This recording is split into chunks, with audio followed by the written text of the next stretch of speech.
Hello everyone, this is Robin Warder, and I'm guessing that some of you might be surprised to see a new Trail Went Cold episode suddenly pop up in your feed on a Saturday, so I think I should provide a brief explanation. As I'm sure you know, we are currently experiencing a global pandemic with the coronavirus, which is keeping most people indoors and has canceled many forms of entertainment, so we felt that the least we could do for our listeners is provide some additional entertainment and release a surprise bonus episode. The episode you're about to hear was released exclusively to our Patreon feed nearly 2 years ago, right after we launched on the platform, so only a handful of people have ever heard it. And if you're not in the mood for anything dark right now and need a break from true crime, you're in luck, because this episode is about the life and career of the legendary Robert Stack. It's actually one of my favorite episodes we've ever produced, so I'm glad that more people will finally get to hear it. Anyway, I hope you all remain safe and healthy out there, and enjoy the episode. November 29th, 1987. Millions of people tune into NBC to watch a TV special about unsolved mysteries, which is hosted by a legendary, well-respected Hollywood actor. The special is eventually turned into a full-time television series, and this actor becomes the permanent host. 3 decades later, after this TV show and the host have become pop culture icons, they inspire a true crime podcast called The Trail Went Cold. Somewhere, someone has access to a special Patreon episode for this podcast. Perhaps that someone is listening. Perhaps it's you.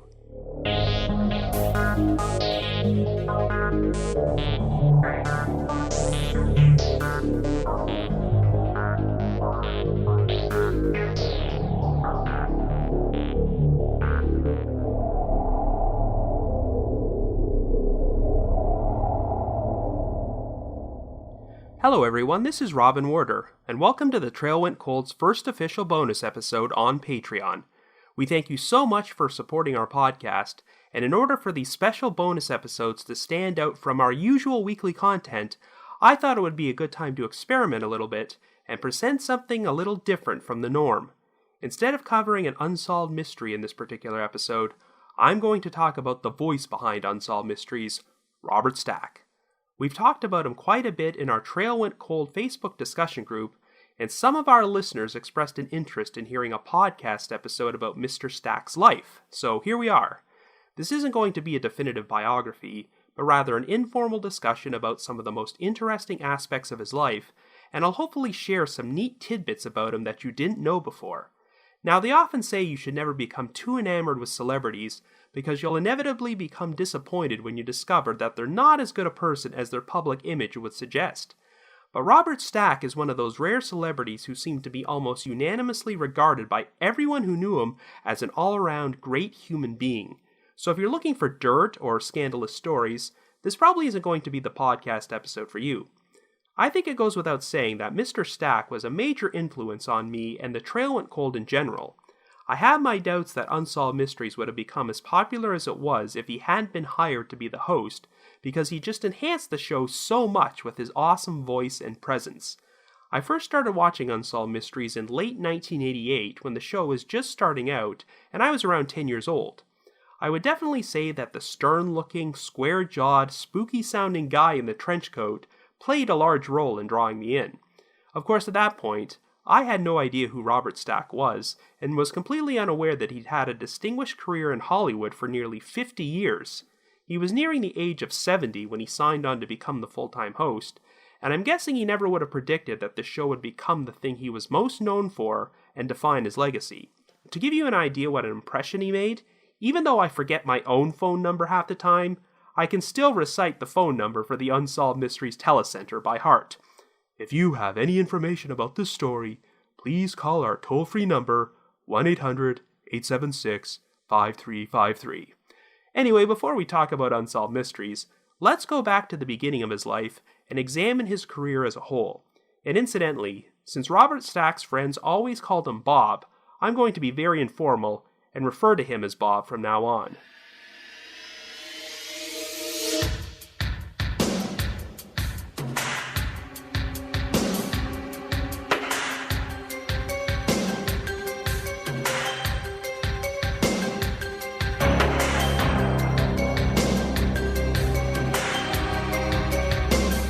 Anyway, Bob was originally born in Los Angeles on January 13th, 1919, but his birth name was actually Charles Langford Modini Stack. That's the name his mother Elizabeth liked, but his father, James Langford Stack, preferred the name Robert and decided to change it.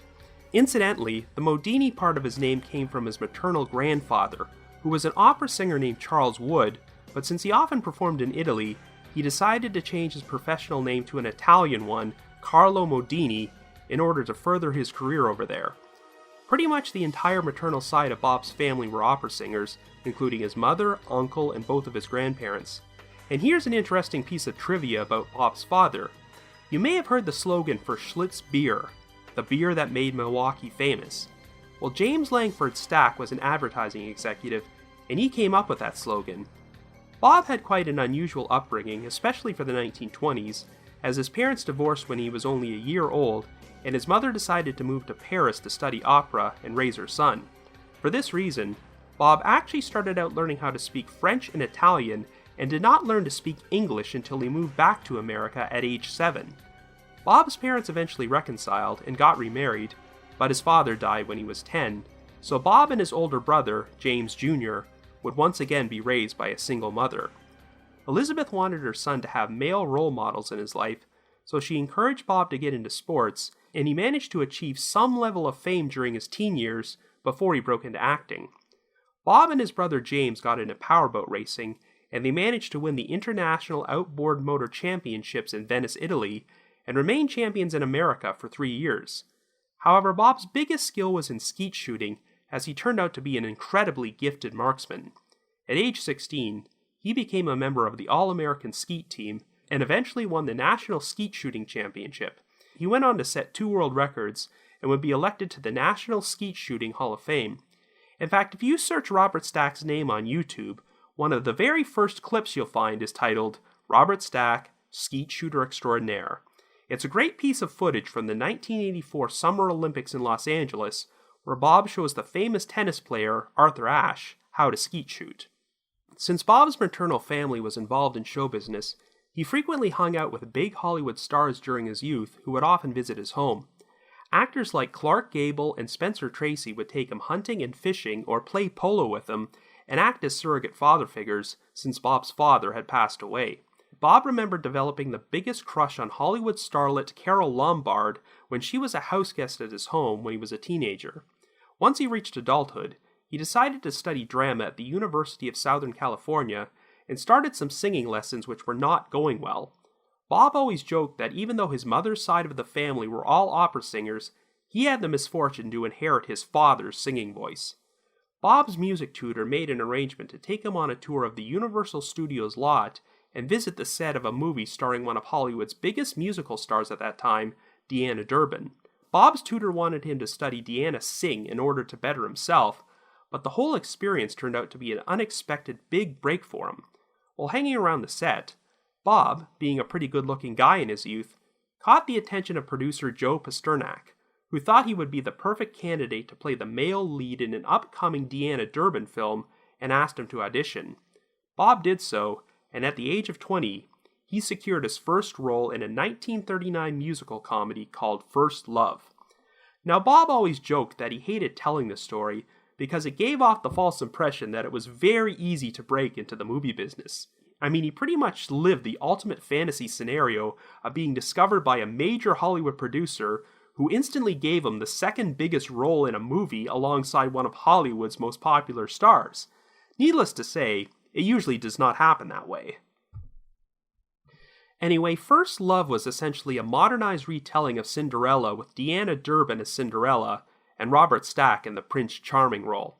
Somewhere, someone out there is missing a glass slipper. Perhaps that someone is watching. Oh, okay, I'll stop now.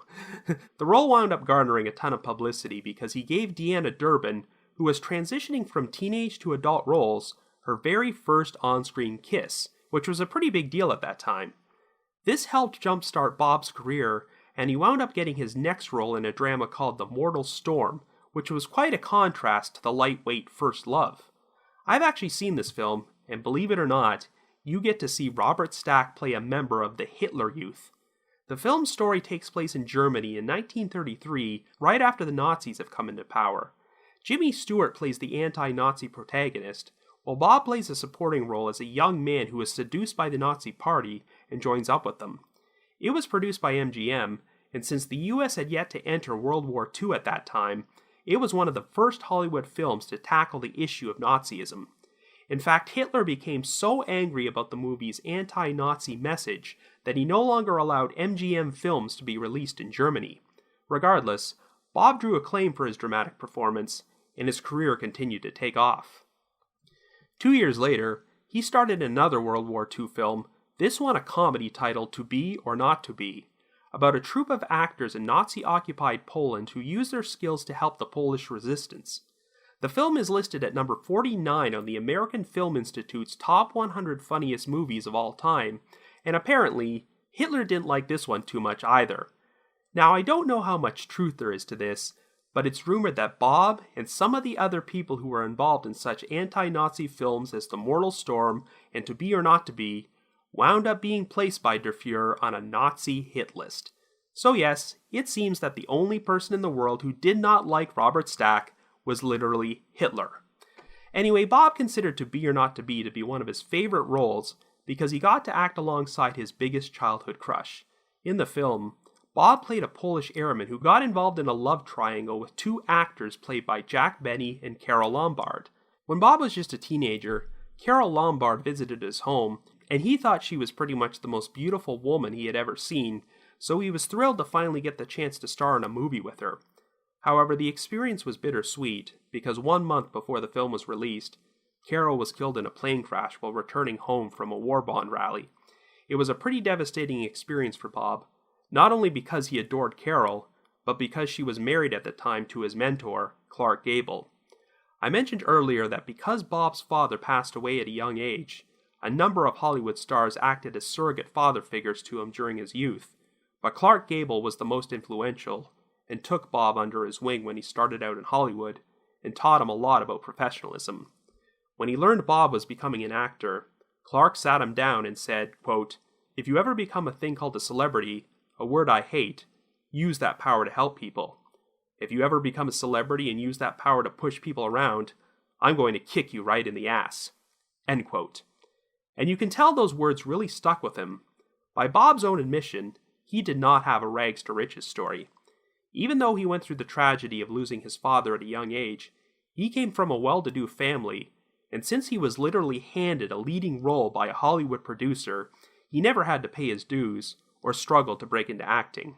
So all things considered, it's quite remarkable that success never went to Bob's head.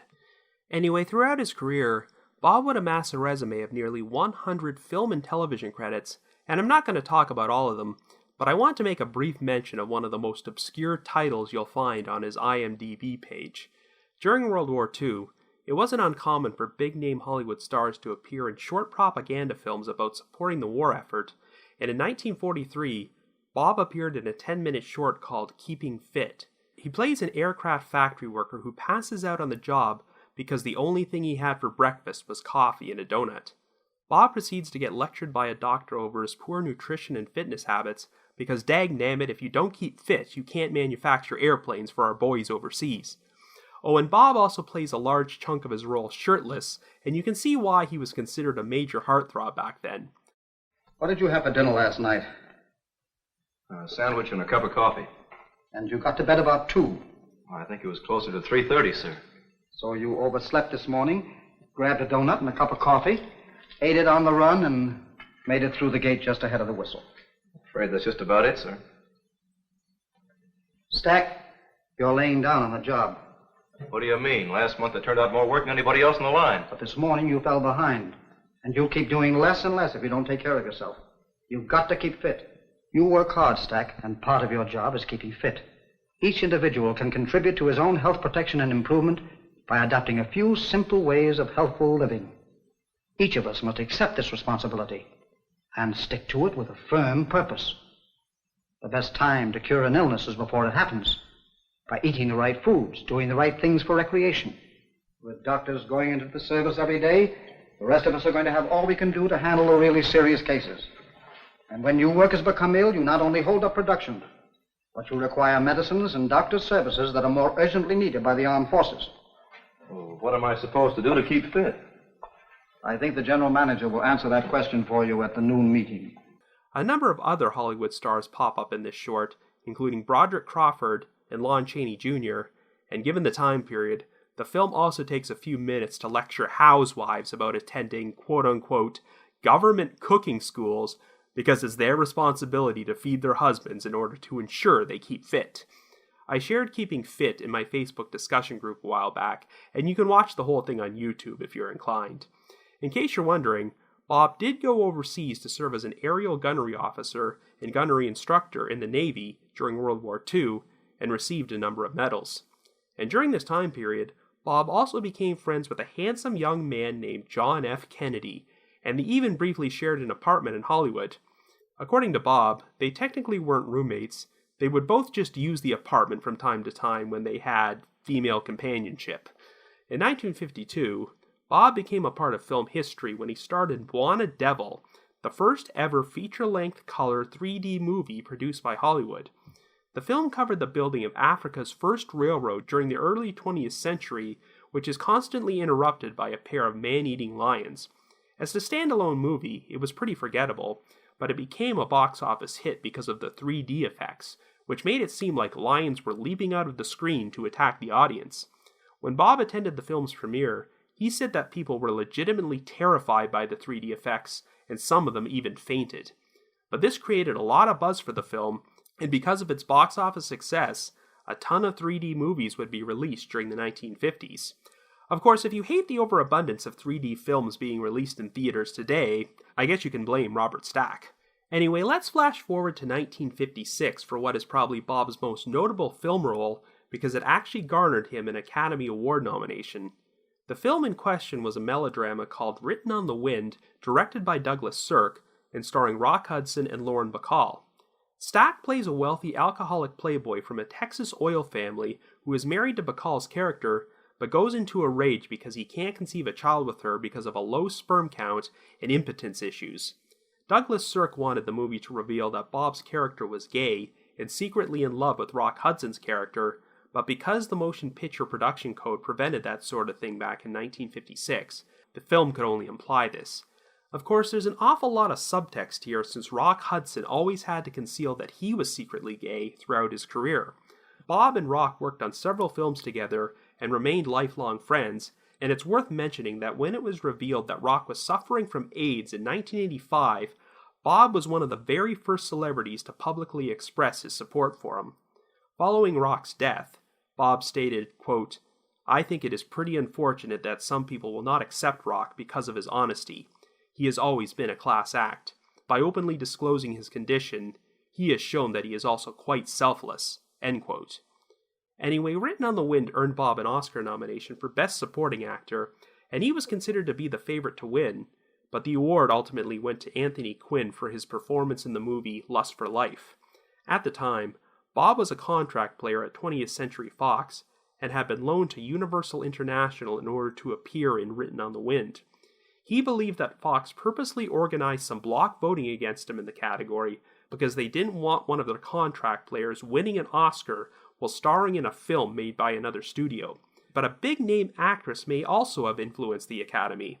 In 1980, Bob released an autobiography named Straight Shooting, and when discussing his Academy Award loss, he mentioned an actress whom he only referred to as Deirdre. After Written on the Wind, Bob was up for the lead role in another film, but Deirdre apparently refused to work with him and started a negative whisper campaign against him, which may have played a role in him not winning the Oscar. Bob dropped enough hints about Deirdre in the book to make people suspect she was Ava Gardner. In a 1999 interview you can find on YouTube, Bob finally did confirm it was her and referred to Ava as a quote-unquote pain in the ass. The story goes that Ava's vendetta against Bob originated shortly after he had starred in a movie called The Bullfighter and the Lady. For some reason, Ava seemed to find the whole concept of bullfighting to be a turn-on and invited Bob back to her house for drinks. She started talking about the concept of shared sex and implied that another couple who was into sexual foursomes were possibly coming over later that evening. Well, according to Bob, he suddenly came down with a bout of the flu or food poisoning and abruptly left, and since Ava took that as him rejecting her romantic advances, she apparently held a grudge against him for years. So that's pretty much the closest thing you're going to find to a scandal in Robert Stack's career. Anyway, for years, Bob was considered to be one of the most sought-after bachelors in Hollywood and claimed that he could never envision himself getting married, but then he fell head over heels in love with a young actress named Rosemary Bowe. On January 24, 1956, Bob and Rosemary got married, and they would remain together for the next 47 years. By all accounts, they were the absolute perfect couple who were soulmates in every conceivable way. Just watch any clips of Bob and Rosemary being interviewed together, and you can just tell that they truly loved each other. The couple would have 2 children, a daughter named Elizabeth, and a son named Charles. Unfortunately, Bob was not present when his daughter was born, because he was off filming a movie with Rock Hudson called The Tarnished Angels. However, when Rock found out about Elizabeth's birth, he decided to reveal the news to Bob by arranging for a stunt pilot to fly over the set with a banner which read, "It's a girl." And speaking of Robert Stack's family, you might be interested to know that Saturday Night Live cast member Taran Killam is actually his great-nephew, since Rosemary's sister was Taran's grandmother. And as a kid, one of Taran's earliest acting jobs was in an Unsolved Mysteries reenactment. You might remember the World War II-era Lost Love segment about a German boy named Fritz Winken, whose cabin was visited on Christmas Eve by both German and American soldiers, who all decided to put their differences aside and sit down to have a Christmas dinner with Fritz and his mother. Well, Taran Killam played young Fritz during the reenactment. Anyway, Bob made the move to television in 1959 by taking what turned out to be his most famous role at that point, portraying the iconic Prohibition agent Eliot Ness in the TV series The Untouchables. Of course, Ness was best known for being the ultimate straight-arrow crime fighter who brought down Al Capone in Prohibition-era Chicago during the 1930s, and his memoir, The Untouchables, was published following his death in 1957. Since television was still a relatively new medium, Bob was reluctant to take the role, feeling that it would be a major step down for an established movie star. However, Bob's agent insisted he take the role, and The Untouchables turned out to be a major success. The series ran for 4 seasons, and Bob drew much acclaim for his portrayal of Ness, and Ness's widow even wrote him to say that he did justice to her husband. The role earned Bob an Emmy for Best Actor in 1960, and that very same year, he also happened to receive a star on the Hollywood Walk of Fame. And while I'm a big fan of the Brian De Palma directed movie version of The Untouchables, it goes without saying that Robert Stack was a much more convincing Eliot Ness than Kevin Costner. For a long time, Bob resisted the urge to revisit the role, though he did finally agree to play Ness one more time in a 1991 made-for-TV movie called The Return of Eliot Ness. Some footage of Bob from the Untouchables TV series was actually shown on an episode of Unsolved Mysteries, when they did a segment about Ness's attempts to catch the Cleveland Torso Murderer, an unidentified serial killer who killed and dismembered a dozen victims during the 1930s. You know, for some reason, I don't know why, I thought there was something more to you. There isn't. You're just like every other hoodlum in those files over there. All they want out of life is a $100 suit and a roll of bills in their pocket. You give any one of them something longer than the menu to read and they'd be lost. You talk to them about God or country, friendship, love, family. You don't even know what you're talking about. Turn around. All they got are their guns. No hearts, no guts, just guns. If they had anything else, anything, they'd know that whatever you get from that roll of bills in your pocket, you give 20 times as much back right down to your soul. Turn around! Now, some of you may not know this, but Robert Stack does have a personal connection to a very infamous unsolved mystery from Hollywood. You might be familiar with the case of Jean Spangler, a 26-year-old actress who vanished without a trace after leaving her home in Los Angeles on the evening of October 7, 1949. 2 days later, her purse was discovered in Griffith Park containing a letter which read, quote, "Kirk, can't wait any longer. Going to see Dr. Scott. It will work best this way while Mother is away." End quote. Well, since Jean had recently worked as an extra on a Kirk Douglas film called Young Man with a Horn, there was much speculation that he was the Kirk mentioned in the note, and that Jean was planning to see this Dr. Scott to get an illegal abortion. Well, Kirk Douglas maintained that he barely knew Jean, and was never connected to her disappearance. But here's how Robert Stack fits into the whole thing. Bob actually knew Jean and was friends with her, though I don't think they ever dated or anything. 2 nights before Jean disappeared, Bob was walking home when he happened to pass by Jean's apartment and saw an unidentified person lurking outside who looked like they might be attempting a break-in. It was too dark for Bob to get a good look at this person, or even determine if they were a man or a woman, but they took off when they saw Bob staring at them. Bob didn't really think anything of it at the time, but when Jean went missing, he came forward and shared this story with the police. Now, I have no idea if this unidentified person had anything to do with Jean's disappearance, so if Bob had gone to the police immediately, who knows if that would have even changed anything. While Bob never publicly talked about the experience, I've always wondered if he had Jean's case on his mind when he accepted the hosting gig on Unsolved Mysteries all those decades later. Knowing the story, I now wish the show had produced a segment about Jean Spangler's disappearance. Anyway, like a lot of actors who star in hit TV series, Bob became so associated with the role of Eliot Ness after The Untouchables that it was more difficult for him to find many non-law enforcement roles once the series ended. So now we'll fast forward to an altogether different phase of his career, when he played Rex Kramer in the 1980 comedy classic Airplane. I'm sure you know that Airplane was a parody of disaster films. The plot was modeled after a 1957 disaster movie called 0 Hour, and the genre had become extremely popular during the 1970s with such films as the Airport series. The idea behind Airplane was that they would cast actors who were not known for doing comedy and have them play the most absurd material with a completely straight face. If they pretended they were still acting in a serious drama, that would only make the whole thing even funnier. Of course, up until he starred in Airplane, Leslie Nielsen was known primarily for being a serious actor, but this role helped him go on to become one of the most beloved comedic actors of all time. Well, Robert Stack seemed like an ideal choice to be a part of the cast because he once acted alongside John Wayne in a 1954 disaster movie called The High and the Mighty. In that film, Bob played the captain of a passenger plane which experiences engine troubles during the flight, and John Wayne played his first officer, who has to prevent Bob's character from losing his nerve and help him make a successful emergency landing.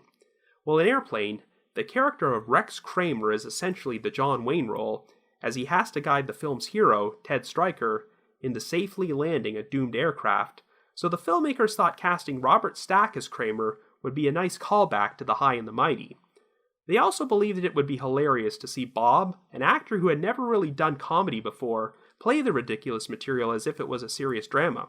Even though this movie was a goofy comedy, the filmmakers just told Bob to do the role as if he was playing Eliot Ness again. And once Bob figured out what style of humor they were going for, he totally nailed it.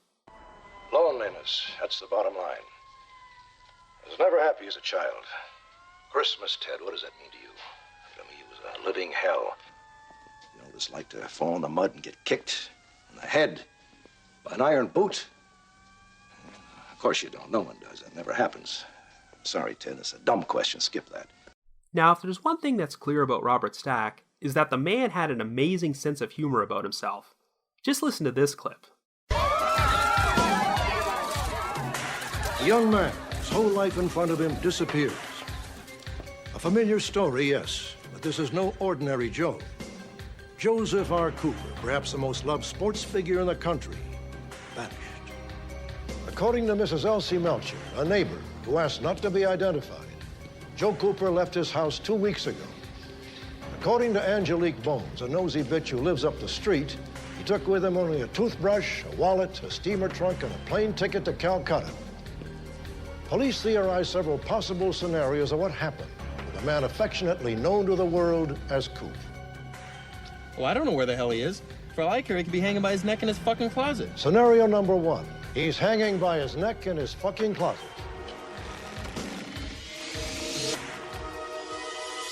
The night before his disappearance, Coop's girlfriend had paid him a visit. According to friends, they had quarreled. If you're looking for Joe Cooper, I suggest you look wherever you find the most heinous, blatant, and vile exploitation of children on the planet. Scenario number 2. Coop went to Disney World. Yes, that's Bob making a cameo as himself in the 1998 comedy BASEketball, and it's pretty amazing. After he became host of Unsolved Mysteries, Bob had no qualms about spoofing his ultra-serious persona. Another hilarious role he had during the 90s was in the movie Beavis and Butthead Do America, in which he provided the voice of an ATF agent who has an unhealthy obsession with body cavity searches. It's worth the price of admission alone to hear Robert Stack say lines like, "I want you to give this scumbag a cavity search. I'm talking Roto-Rooter. Don't stop until you reach the back of his teeth." We're going to talk about Unsolved Mysteries in a moment, but it's pretty fun to look at the unusual collection of credits in Bob's filmography during the 1980s.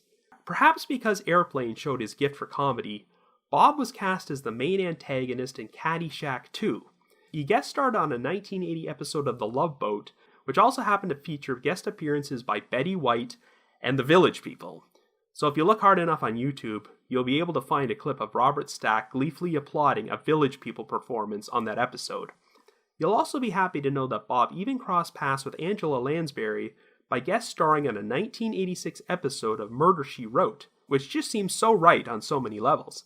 And yes, believe it or not, Bob also provided the voice of Ultra Magnus, Optimus Prime's chief lieutenant, in the animated Transformers movie in 1986.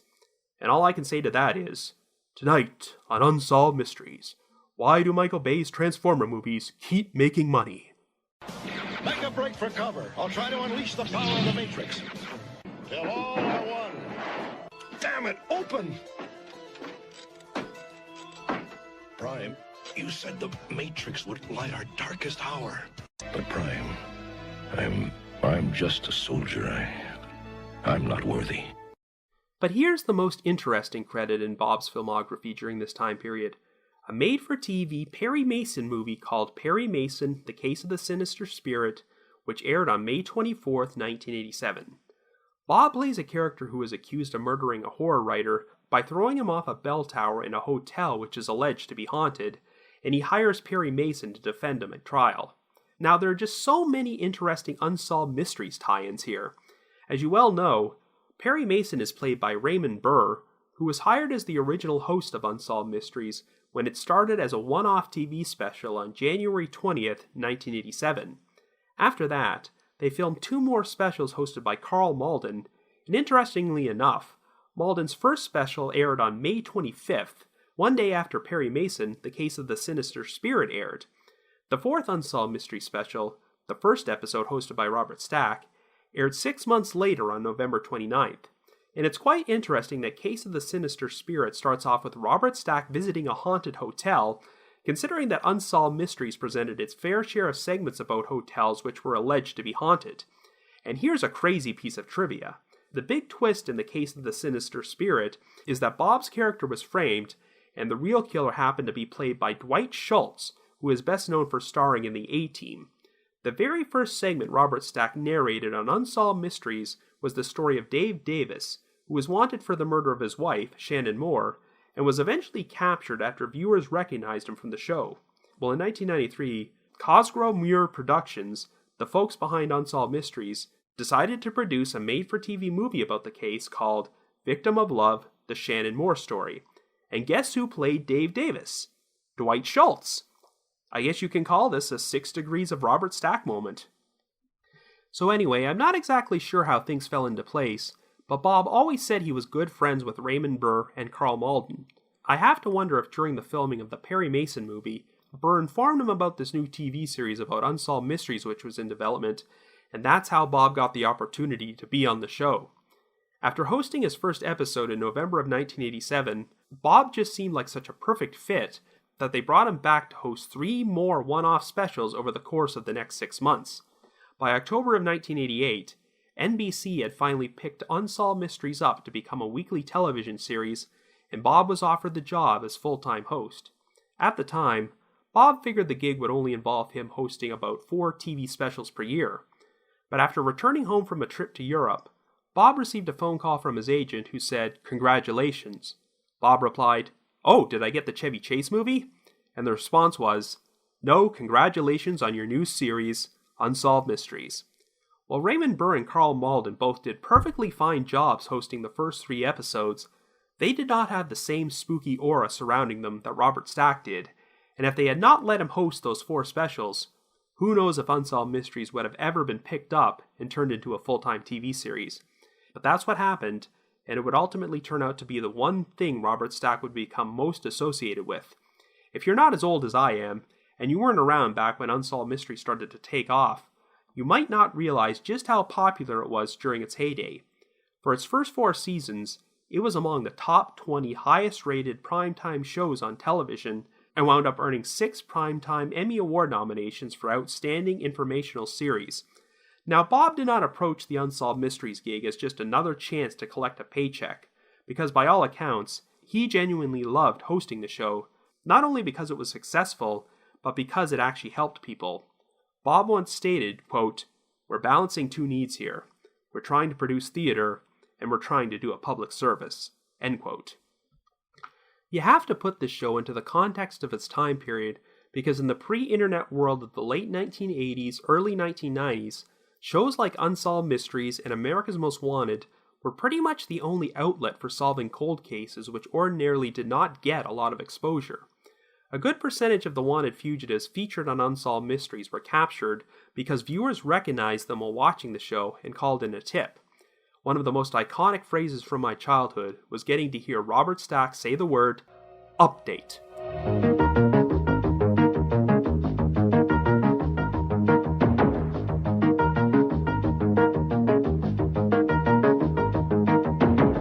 It was always cool to tune in one week and discover that there had been a major development for a case which I had previously seen on the show.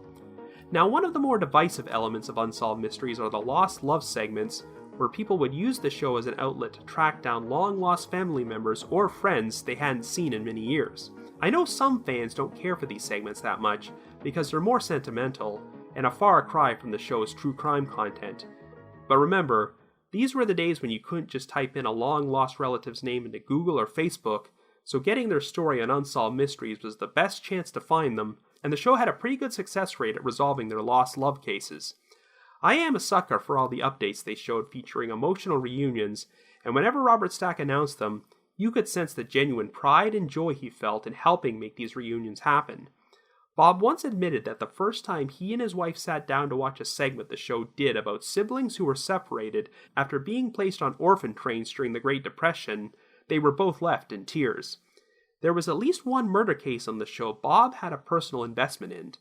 The 1988 murders of auto racer Mickey Thompson and his wife Trudy, who were both shot to death in their driveway. After Mickey's murder, Bob actually became friends with his sister, and since the killers could not be found, the case was featured on Unsolved Mysteries. It took some time, but the show kept the case alive for years by repeating the segment several times, and the man who orchestrated the murders was finally charged and convicted in 2007. Bob always had a very pro-law enforcement stance, and loved working alongside them on Unsolved Mysteries to solve cases. One famous quote he had was, "I never liked the bad guy. I never put my arms around John Gotti, Al Capone, or Lucky Luciano. For me, very simply, they were the bad guys. And when I did The Untouchables, I told them going in, if you try apologizing for any of these crumb bums, get someone else to play the part." Because only Robert Stack could pull off a phrase like crumb bums. Now, it's not really a big secret that Bob was usually pretty skeptical about a lot of the paranormal stories which were featured on Unsolved Mysteries. On a commentary track for one of their DVD sets, producers John Cosgrove and Raymond Bridgers said that when recording narration for the show's more absurd segments, Bob would sometimes turn to them and say, "Oh, come on!" One of the most iconic episodes is their 1988 Halloween special, which incidentally, I taped off a TV and became one of the most frequently watched tapes of my childhood, even though the Tallman's Ghost segment traumatized me and practically gave me a lifelong fear of bunk beds. The special featured 4 ghost stories, and Bob was apparently skeptical that an episode devoted entirely to supernatural stuff would work, but it was a rating success and showed that there was an audience for the paranormal alongside the true crime stories. Now, to be fair, I think the main reason Bob wasn't a fan of the paranormal segments is because he preferred to cover stories which actually had a chance to help people. It sounds like that whenever Bob turned to his producers and said, "Oh, come on," it was done in a joking fashion. He still acted like a complete professional, and always gave it 100% when hosting and narrating the ghost stories, and they probably wouldn't have been nearly as spooky and atmospheric without him. A series of Unsolved Mysteries DVD sets were released in 2004, only 1 year after Bob's death, and as a bonus feature, they contained a tribute to his life narrated by John Cosgrove. He said that in the 15 years Bob hosted Unsolved Mysteries, Bob never had one harsh word or serious disagreement with him. He treated everyone on the show with kindness and respect, no matter who they were, and was just an absolute joy to work with. Perhaps the only time Bob ever got truly pissed while doing the show was during an update to one of their cases. It involved 2 morning show radio DJs from California, Kevin Ryder and Gene Baxter, who hosted a comedy segment called Confess Your Crime, in which callers would phone into the show and confess their darkest secrets. Well, one guy actually called in to confess to murdering his girlfriend before abruptly hanging up, and this prompted a full-fledged police investigation. One woman actually appeared on Unsolved Mysteries because she wondered if the anonymous caller might be responsible for the unsolved murder of her daughter. Well, guess what? It turned out the whole thing was a publicity stunt orchestrated by the 2 DJs to garner ratings, and the caller was a friend of theirs. The show provided an update in which they showed an interview clip of one of these dipshits denying that the whole thing was a hoax, before it instantly cut away to an angry Robert Stack saying, "Gene Baxter and Kevin Ryder were lying." I tell ya, he looked like he wanted to reenact the scene from Airplane, where Rex Kramer barges into the airport and beats up the Jehovah's Witnesses. Anyway, Bob pretty much spent the rest of his career alternating between hosting Unsolved Mysteries and a couple of other side gigs. And perhaps the most unusual credit on his resume was a video he hosted titled The Y2K Crisis. Remember Y2K? The cover art for this video read, "Simple, Rational, Urgent. A plan to protect your family, money, and business." As you can imagine, these types of videos were all the rage back in 1999, as I know that Leonard Nimoy also hosted one called the Y2K Family Survival Guide. You can watch the entire Y2K Crisis video on YouTube, and needless to say, it looks pretty ridiculous today. But hey, if there's one celebrity who could successfully frighten you into believing the new millennium might send us back to the Dark Ages, it would be Robert Stack. On January 1, year 2000, date-sensitive computer data and computer chips could malfunction and impact many aspects of our society. In the words of the space program, Houston, we have a problem. Hello, I'm Robert Stack. There are many things in our world that are confusing and unknown.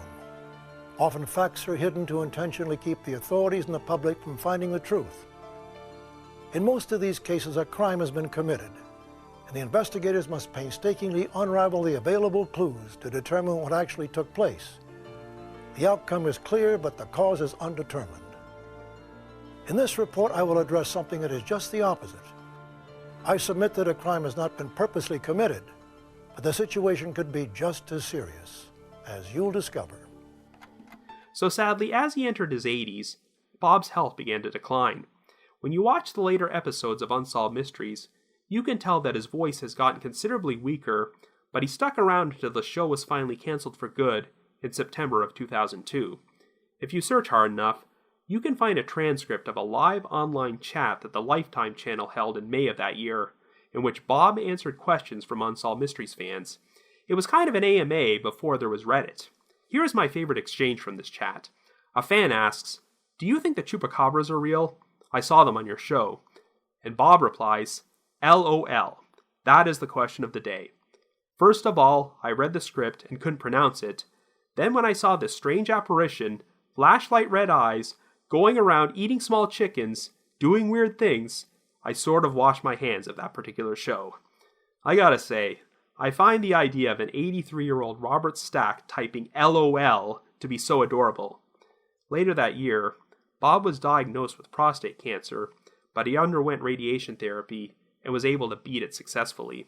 However, during his treatment, it was discovered that Bob was suffering from 2 blocked arteries, but his doctor told him that heart surgery would be too risky because of the after effects of the radiation.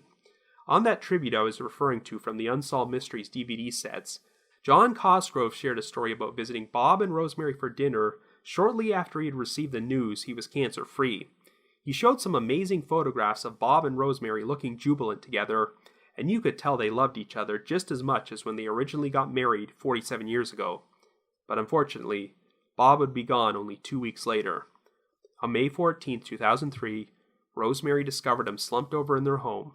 He had died of heart failure at the age of 84. However, in pure Robert Stack fashion, he did not want his death to be a sad occasion. Before he died, he had told his wife he did not want a funeral. Instead, he wanted everyone who cared about him to have a get-together to celebrate his life, and that's exactly what happened. A private party was held at a Bel Air country club, which was attended by his family and hundreds of his friends, and they spent the entire time paying tribute to Bob and celebrating his life. Many people who knew him said, "Nobody lived a better life than Robert Stack," and that certainly rings true. He had a successful career doing what he loved. He had a 47-year marriage to a woman who was his perfect match. He had 2 children he adored, tons of friends who loved and respected him dearly, and when he reached an age when his acting career could have been winding down, he got a dream job hosting Unsolved Mysteries, which turned him into an even bigger legend than he already was. I know there have been talks about rebooting Unsolved Mysteries in recent years, but the problem is that filling Robert Stack's shoes as host would be an almost impossible task. I don't want to get off on a rant about the terrible Unsolved Mysteries repackaging, which was released on Spike TV from 2008 until 2010, but it was a failure in every way. They got the late Dennis Farina to host, and he was a wonderful actor, but just all wrong for Unsolved Mysteries, especially since they often had him recite Robert Stack's original dialogue word for word, and there's no way he can measure up. But regardless of whether or not new episodes of Unsolved Mysteries ever get produced, I'm just glad the entire series is now available for viewing again on Amazon Prime.